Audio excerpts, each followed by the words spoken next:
Esses são os 7 pecados capitais: luxúria, orgulho, ira, preguiça, inveja, gula e ganância. Mas e se cada um desses pecados fosse representados por um jogador? A luxúria, seguindo a tradição cristã, nada mais é que propensão para a sensualidade exagerada, tendência excessiva aos desejos carnais. E ninguém melhor para representar esse pecado do que ele, Neymar. Cléo, pego. Malandro, eu pego muito. Vivi, eu pego. Anitta é minha amiga. Já peguei. A gente já se pegou. KT. Peguei. Agi, eu pego muito. Não existe ninguém melhor para representar esse pecado do que o menino Ney. Basicamente, o homem não consegue pensar com a cabeça de cima. Muitas das vezes na carreira dele, ele pensou com a outra na cabeça, né, rapaziada? Devido a isso, basicamente todas as grandes polêmicas da vida do Neymar extracampo tem uma mulher, ou 2, ou 3, ou 4, ou 10 mulheres envolvidas. Belo decote.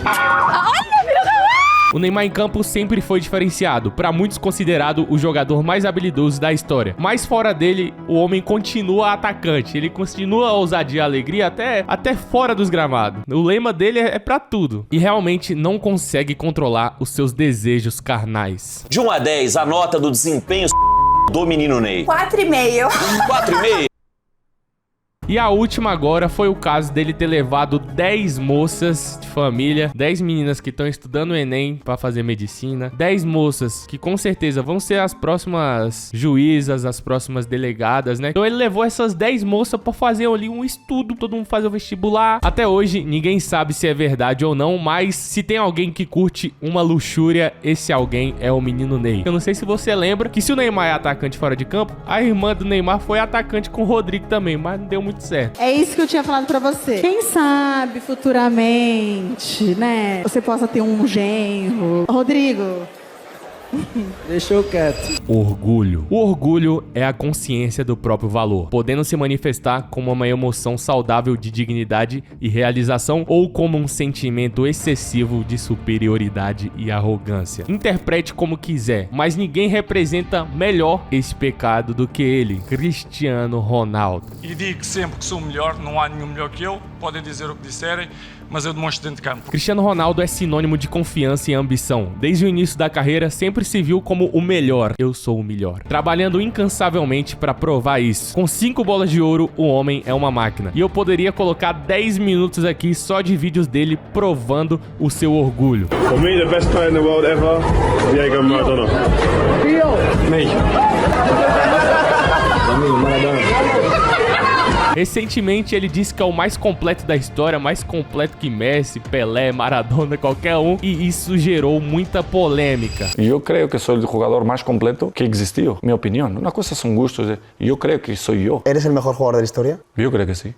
Sinceramente, eu não vi nadie melhor que eu. Mas o que ninguém pode negar é que não há ser humano na Terra melhor que ele para representar o orgulho. Ira. A ira é um dos 7 pecados capitais e representa a fúria descontrolada, a agressividade extrema e a falta de controle emocional. Esse pecado está ligado à raiva excessiva, à vingança e à violência, podendo se manifestar de forma verbal ou física. E se formos falar da parte física, ninguém representa isso melhor que o Pepe. Pepe tem um dos históricos disciplinares mais agressivos da história do futebol. Em 2009, jogando pelo Real Madrid, ele cometeu um dos lances mais violentos da história do futebol ao dar uma sequência de chute nas costas do seu adversário, mesmo com ele caído no chão. Ele recebeu 10 jogos de suspensão pelo episódio. Além disso, seu estilo de jogo sempre foi baseado em entradas mais duras, aí você pode considerar agressividade ou não. Mas a verdade é que ele acumulou mais de 150 cartões amarelos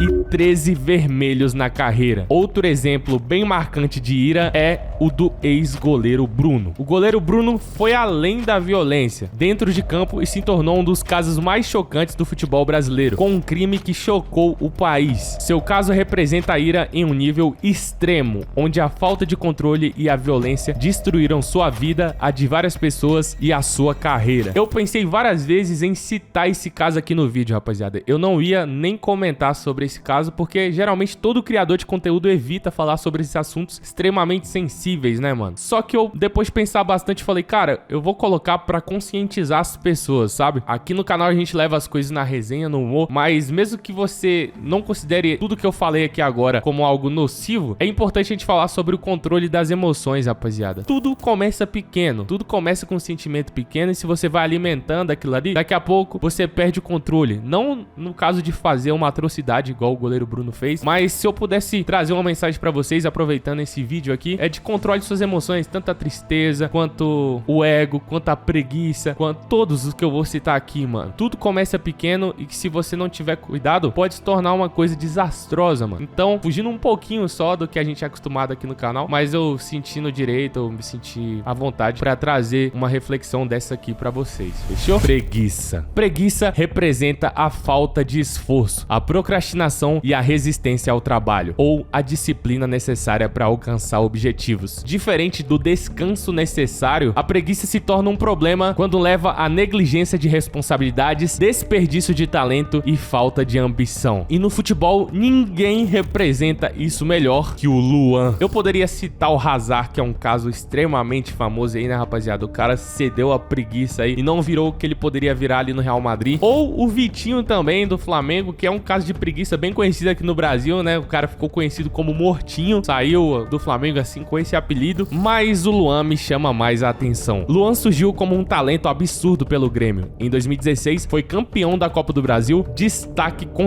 para esse golaço que ele fez na semi contra o Cruzeiro. No mesmo ano, Luan foi o principal jogador da seleção no Ouro Olímpico de 2016. Isso aqui provavelmente vai trazer muita polêmica, mas eu convido você a ver toda a campanha do Brasil na Olimpíada de 2016 e você vai ver que até as semis ou as quartas, o Luan tinha jogado muito mais que o Neymar, mano. O Neymar, lógico, com um talento absurdo, mas o Luan tinha sido mais decisivo. Se você falar que eu sou maluco, tá falando bosta. Mano, só vai lá, depois que acabar esse vídeo, você pesquisa aí Olimpíadas 2016 e vê os gols, mano. Fechou? Em 2017, o nível de Luan não diminuiria. Ele foi campeão da Libertadores jogando muito e eleito o rei da América. Mas depois disso, Luan nunca mais foi o mesmo. Acumulando polêmicas fora de campo, ele foi pro Corinthians depois de não render mais no Grêmio. Também não rendeu o esperado, passou longe disso. Depois foi pego com várias mulheres dentro do motel, muitas mulheres mesmo. A torcida invadiu lá, queria pegar ele na pancada. Foi uma loucura, mano. Em 2022, ele chegou a ficar mais de 10 meses sem fazer sequer um gol e passou boa parte do tempo fora dos planos da equipe. Relatos indicam que ele não demonstrava esforço nos treinos e não tinha mais ambição no futebol. Luan ficou sem clube até que teve mais uma chance no Vitória. Mas o que viralizou depois da contratação do Luan no Vitória foi um vídeo do Luan treinando, mano, demonstrando bastante falta de vontade ali, demonstrando preguiça, sabe, pra treinar. O cara falou, pô, só no migué, mano. E atualmente, pelas minhas pesquisas aqui no Transfer Market, o Luan está sem clube. Inveja. Inveja é o desejo negativo de possuir algo que outra pessoa tem, como status, sucesso, riqueza ou qualidades. No contexto dos 7 pecados capitais, a inveja se manifesta na comparação constante com os outros e no desejo de ser superior a eles. E pra explicar por que eu escolhi o Cancelo, eu vou colocar um vídeo meu aqui que resume em poucos segundos toda essa história e por que eu escolhi o Cancelo. Tá viralizando um compilado da inveja que o Cristiano Ronaldo sofre do Cancelo. Recentemente viralizou no mundo todo o clipe do Cancelo ignorando o Cristiano Ronaldo, mas isso é só o começo. Observe, todos os jogadores de Portugal estão ali se cumprimentando e quando o Cancelo vê que é o CR7, ele desvia o olhar e muda de direção. Só que acharam muitas filmagens antigas do Cancelo repetindo o mesmo comportamento, sempre ignorando o CR7. Mas depois disso aqui, eu tive certeza que é inveja. Olha o que o CR7 falou nessa entrevista há anos atrás. Foi também o do Cancelo. Ele estava um bocadinho triste no treino, eu agarrei-lhe assim no pescoço e disse, então pá, puxar pra cima. CR7 tava tentando alegrar o Cancelo que tava pra baixo. E ele sempre tenta uma brincadeirinha ou outra com o Cancelo. Mas olha a entrevista que o Cancelo deu há 2 meses atrás falando do robozão. Você não pode esperar de um jogador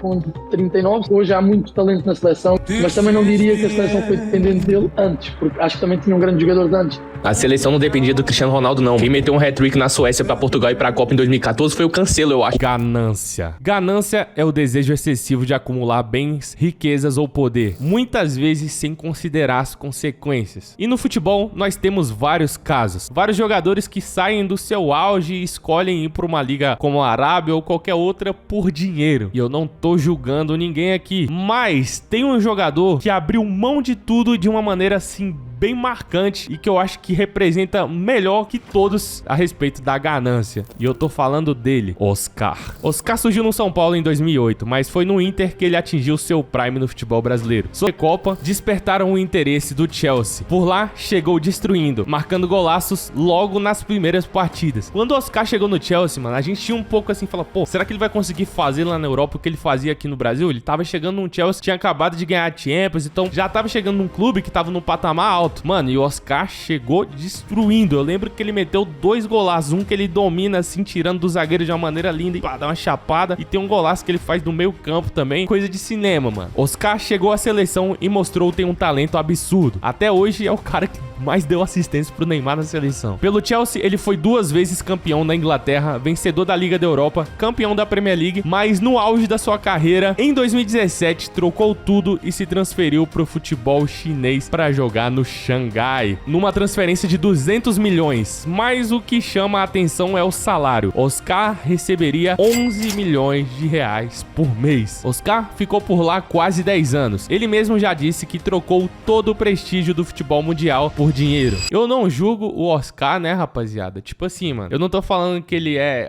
ele é um pecador, tá cagando. Mano, o intuito do vídeo aqui não é esse, tá ligado? É só tipo um jogador que representa tal palavra, basicamente. Mas assim, mano, é inegável que o Oscar largou a liga mais forte do mundo, onde ele vivia um bom momento, tinha acabado de conquistar muitas coisas, sendo um jogador absurdo, pra ir pra China. Cada um usa da melhor forma o seu dinheiro, né? Você tem que ser inteligente. Daí normalmente eu vivo lá só de bicho. Eu não mexo no meu salário, essas coisas. Eu vou vivendo a vida pelo jogo. E por último, a gula. Gula é o desejo excessivo e descontrolado por comida, bebida ou outros prazeres sensoriais. Você pode acreditar que eu colocaria o Ronaldo Fenômeno nessa, mas não. Ninguém representa isso melhor que o Walter. Walter, desde a base, foi um grande atacante, presente nas convocações de base da seleção brasileira e era visto como um cara que poderia sim ser um dos 9 daquela geração. Ele, na base, tinha números muito bons e era um cara muito promissor, sempre foi, mano. E isso despertou interesse em vários clubes nele, mas na Europa ele passou pelo Porto. Mas foi no Goiás, em 2013, que o Brasil conheceu o seu futebol, mesmo acima do peso. Foi um dos artilheiros do Brasil com 29 gols, chegou na semifinal da Copa do Brasil contra o Flamengo, teve aquele meme do vou deitar e rolar, tá ligado? Vai deitar no Mengão? Deitar e rolar.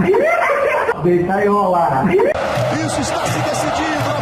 Mas sempre teve batalhas muito difíceis com a balança. Depois de passagens apagadas por Fluminense, chegou a ficar sem clube, depois passou por clubes pequenos como Amazonas, Afogados, Pelotas, Rolim de Moura. No Rolim de Moura ele chegou lá bem pesado, mano. Teve um vídeo que viralizou aí do Walter bem rechonchudo mesmo, mano. Acho que ele já tava ali nos 130 quilos por aí, cara. E agora, muito acima do peso, Walter decidiu que ia perder um pouco de peso, mas pelo Transfermarkt ele tá nesse clube aqui, ó. Não sei se é verdade, mas a verdade é que Walter viu a sua carreira desmoronar pela gula. Se você assistiu até aqui e gostou desse estilo de vídeo, meu parceirão, se inscreve aqui no canal, meu amigo. E aqui, ó, eu vou deixar vários vídeos aqui do canal que tem o mesmo nível, mesma qualidade. Então, ó, assiste os outros vídeos aqui do canal que eu garanto que você não vai se arrepender. Valeu? Até a próxima. Te espero no próximo vídeo. Fui!